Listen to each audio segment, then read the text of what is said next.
Salut les juristes! Aujourd'hui on va faire du droit civil avec l'arrêt d'assemblée plénière de la Cour de cassation du 11 décembre 1992, souvent appelé arrêt René X, qui fait suite à une condamnation de la France par la Cour européenne des droits de l'homme.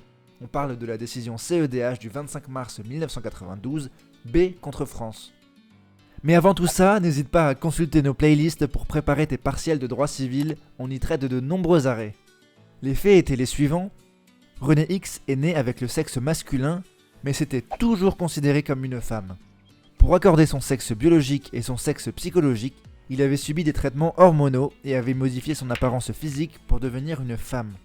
Pour accorder son sexe à son état civil, il a ensuite saisi le tribunal de grande instance en demandant une modification de son sexe et de son prénom sur son acte de naissance.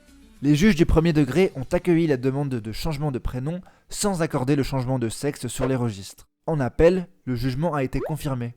La conviction intime et le comportement de Monsieur X ne suffisaient pas à autoriser un changement de sexe interdit en raison de l'indisponibilité de l'état des personnes. Petit rappel, l'état des personnes est un principe indisponible, c'est-à-dire que l'on ne peut pas disposer de sa personnalité juridique. Cet état comprend notamment la filiation, le nom ou le sexe. Revenons-en à notre affaire. À la suite du jugement d'appel, René X a formé un pourvoi en cassation. Se posait alors la question de savoir si le principe d'indisponibilité de l'état des personnes s'opposait à la modification de la mention du sexe sur l'acte de naissance par une personne présentant un syndrome de transsexualisme.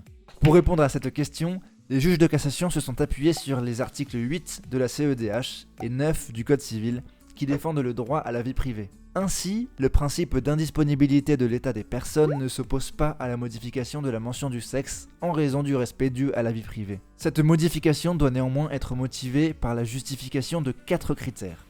Il s'agit de l'existence d'un syndrome de transsexualisme reconnu, l'existence d'un traitement médico-chirurgical subi dans un but thérapeutique, la perte des caractères du sexe d'origine, et l'apparence socialement reconnue comme étant celle du sexe demandé. La Cour de cassation, remarquant que toutes ces conditions avaient été notées par la Cour d'appel, va opérer une cassation sans renvoi et accorder la reconnaissance du sexe féminin de René X. Allez les juristes, c'est tout pour cet arrêt.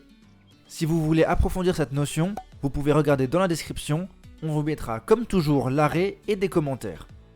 Quant à moi, je vous dis à bientôt, et d'ici là, filez droit.